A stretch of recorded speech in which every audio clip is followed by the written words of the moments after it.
8 kg de pommes coûtent 26 €. Et j'appelle P la fonction qui a une quantité de pommes mesurée en kilogrammes, associe son prix en euros. P, c'est une fonction, si on lui rentre, la fonction P, si on lui donne une quantité de pommes, elle va calculer son prix. D'accord? Par exemple, si on lui dit j'achète 8 kg de pommes, elle va vous dire, dans ce cas-là, vous payez 26 €. Voilà.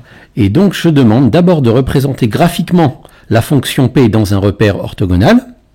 Et ensuite, je demande, d'après le dessin qu'on a fait au petit a, si on peut acheter 5 kg de ces pommes avec 17 €. Pensez savoir le faire, n'hésitez pas, mettez la pause, essayez de le faire, et ensuite vous reprenez, et puis on vérifie. Ok, alors, là, on comprend de l'énoncé que, en fait, chaque kilo de pommes va coûter la même chose. Hein. Il va y avoir un prix par kilo de pommes. Donc, en fait, là, c'est une situation où il va y avoir proportionnalité. C'est une situation où il va y avoir proportionnalité. Hein. Regardez, proportionnalité exactement comme le titre du chapitre qu'on étudie.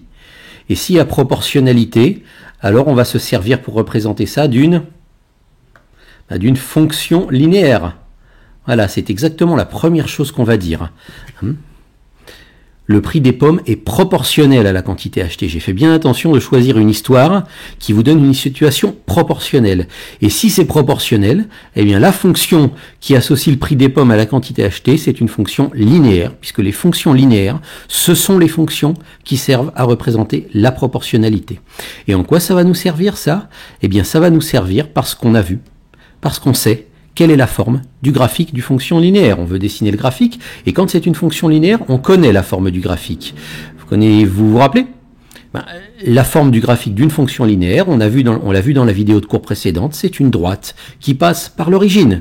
Donc je sais que le graphique que je dois tracer, c'est le graphique d'une droite qui passe par l'origine. Et c'est déjà bien pratique, avant de commencer à faire un graphique, de savoir à peu près ce qu'on doit obtenir. D'accord?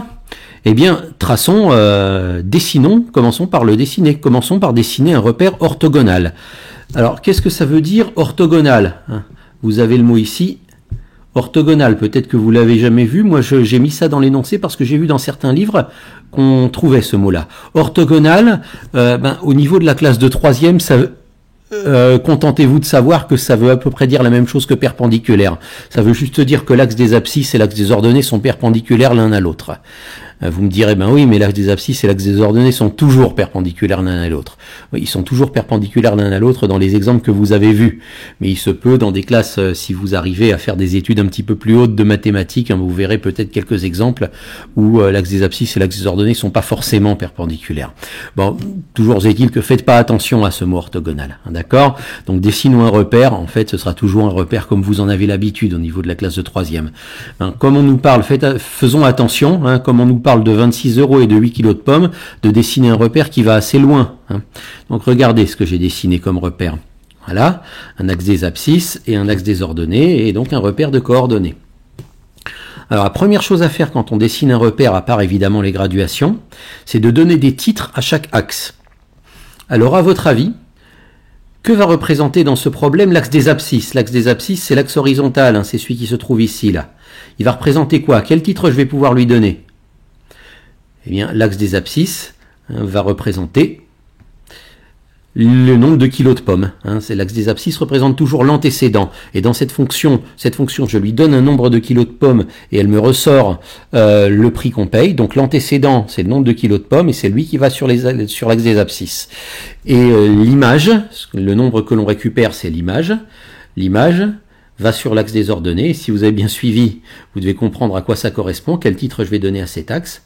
Eh bien, cet axe, c'est le prix qu'on aura payé en euros pour ces kilos de pommes. Donc, c'est le prix en euros. Et voilà, c'est dans ce repère-là qu'on doit représenter donc notre fonction linéaire. Et on sait que c'est une droite qui passe par l'origine, donc je dois tracer une droite. On sait déjà, puisque c'est une fonction linéaire, que je dois tracer une droite. Pour tracer une droite, on a besoin de combien de points pour être sûr de notre droite? Pour tracer une droite, on a besoin de 2 points. Donc j'ai juste à placer 2 points dans ce repère au bon endroit, et j'aurais plus qu'à mettre ma règle entre ces 2 points et à tracer la droite. Donc déjà, qu'est-ce que je sais sur ma droite? Hein, une bonne nouvelle, je sais qu'elle passe par l'origine, passant par l'origine. Donc je sais que l'origine du repère, qui se trouve ici, va être sur la droite que je dois tracer. Donc, mettons-la tout de suite. Voilà. Hop. J'ai placé l'origine du repère, hein, j'ai placé un petit point sur l'origine du repère, je sais qu'il va être sur ma droite. Maintenant, des droites qui passent par l'origine du repère, il y en a plein. Hein. Comment je vais faire pour trouver la bonne? Eh bien, je retourne à l'énoncé et je cherche un indice qui va me servir à trouver la bonne droite. Est-ce que vous voyez cet indice? Ben oui, on me dit que 8 kg de pommes coûtent 26 €. Et c'est ça que je vais représenter sur mon graphique. Comment je vais le représenter? Je vais aller à 8 kg de pommes. Où est-ce que je vais voir? Où est-ce que je vais trouver 8 kg de pommes sur le graphique? Sur l'axe des abscisses, il y a marqué pommes en kilos et 8 kg de pommes, c'est par là. Et de là, je vais monter jusqu'à 26 €. Donc je regarde mon axe des ordonnées, je vais monter jusqu'à 26 €. C'est par où? Un petit peu plus haut, voilà, c'est par là. Et je vais avoir un autre point ici qui va correspondre à 8 kg de pommes et qui va correspondre à 26 €. Alors plaçons-le. Le voilà. Et voilà, maintenant qu'on a nos deux points, on n'a plus qu'à tracer la droite. Donc prenons notre règle et traçons la droite. Hein. J'espère, si vous n'avez pas réussi à le faire par vous-même, que vous faites ça en même temps que moi. Hein. Ça vous exercera, ça vous entraînera après à savoir le faire tout seul. Voilà, on a terminé le petit a, on a bien représenté graphiquement la fonction P dans un repère. Et bien cette représentation graphique, on va s'en servir. On va s'en servir pour le petit b. Est-ce que d'après ce graphique-là que j'ai sous les yeux, on peut acheter 5 kg de pommes avec 17 €? Bon, il y a plusieurs manières de voir ça. Moi, j'essaye de me demander qu'est-ce qu'on va bien pouvoir acheter avec 17 €. Alors, je vais aller sur mon repère, je vais regarder mon graphique, et je vais me demander, 17 €, où ça se trouve sur le graphique? Si 17 €, ça se trouve dans les prix en euros. Et où est-ce que je trouve 17? Exactement au milieu, entre le 16 et le 18. Je ne sais pas si vous voyez bien, il y a une toute petite graduation entre le 16 et le 18, ça correspond au 17. Et de 17 €, si je vais, en restant bien horizontal, je vais sur ma courbe ici. Voilà, j'arrive à la quantité de pommes que je peux acheter.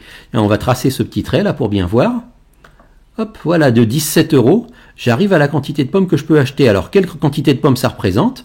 Pour le savoir, il va falloir que je redescende sur l'axe des abscisses et pour voir quelle quantité de pommes ça représente. Et la question, c'est est-ce que c'est plus de 5 kg, est-ce que c'est moins de 5 kg? Donc, refaisons un petit trait qui descend sur l'axe des abscisses et je m'aperçois, en regardant ici, que la quantité de pommes que je peux acheter est un petit peu plus grande que 5 kg. Donc, oui, si j'ai 17 € en poche, je peux acheter 5 kg de ces pommes. Et comme je viens de le lire sur le graphique, j'ai pas besoin de le justifier. En fait, ma justification, c'est les petits traits pointillés verts que j'ai fait sur le graphique. Des fois, on vous dit dans les énoncés, laissez les traits apparents sur le graphique, et voilà ce que vous devez faire. De toute manière, vous n'avez plus qu'à répondre à la question. D'après ce qu'on a vu sur le graphique, on peut acheter un petit peu plus. On peut acheter un petit peu plus de 5 kg de pommes avec 17 €. Donc si on a 17 € en poche, si on a été envoyé acheter 5 kg de pommes avec 17 € en poche, on a bien assez d'argent. On pourra bien les acheter.